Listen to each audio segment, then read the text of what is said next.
Vayiyu chaye Sarah, me'a shana, ve'esrim shana, ve'sheva shanim. Shene chaye Sarah. Sarah vécut 100 ans, et 20 ans, et 7 ans. Shene chaye Sarah. Ce sont les années de la vie de Sarah. Répétition. Et aussi 100 ans, et 20 ans, et 7 ans. Répétition 3 fois.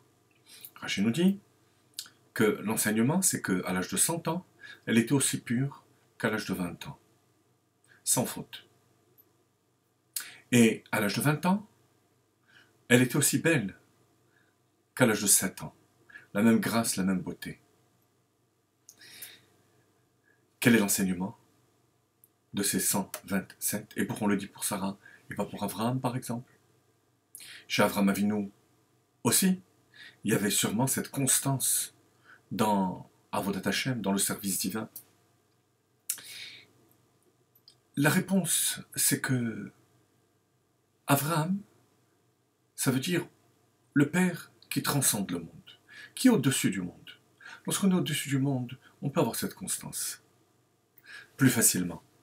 Sarah, dans la Kabbalah, c'est la notion de le thème de la femme, est plus proche des choses matérielles. C'est sa force, sa qualité. Dans la Kabbalah, c'est Sfirat HaMalchut.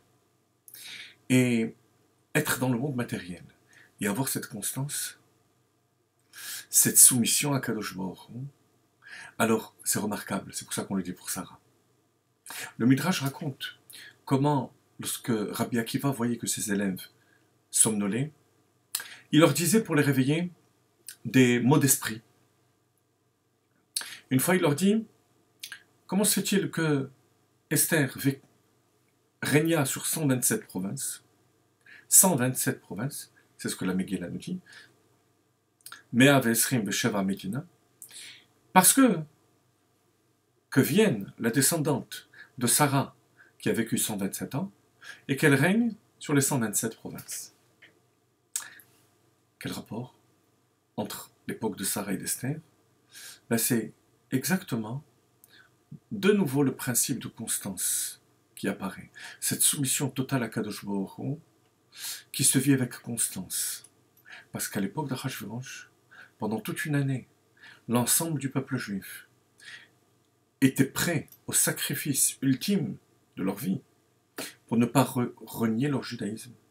Alors qu'ils étaient dispersés dans 127 provinces, tout à fait différentes les unes des autres.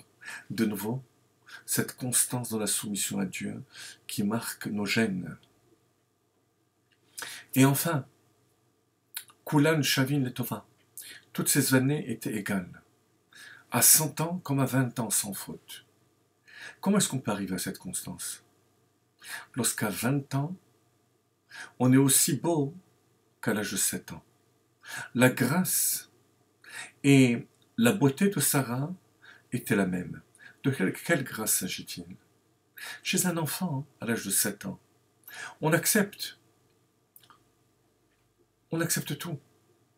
On reçoit tout avec pureté et surtout de manière entière. Lorsqu'on grandit, on commence à faire des sélections. Ça je veux, ça je ne veux pas. On fait des compromissions, des concessions. Lorsqu'à l'âge de 20 ans, on est capable d'être rentré sur des rails pour notre vie, de manière à être fidèle à nos principes, comme à l'âge de 7 ans, de manière entière, alors on arrivera à l'âge de 100 ans comme à l'âge de 20 ans. Kabbalat Ol Malchut Shamayim, soumission à Kadosh Baruch Hu en permanence. Et dit le Ben Ishraï, c'est la raison pour laquelle Mea a pour première lettre Mem, Aesrim Aïn, Sheva Shin, ça fait Ol Malchut Shamayim. La vie de Sarah.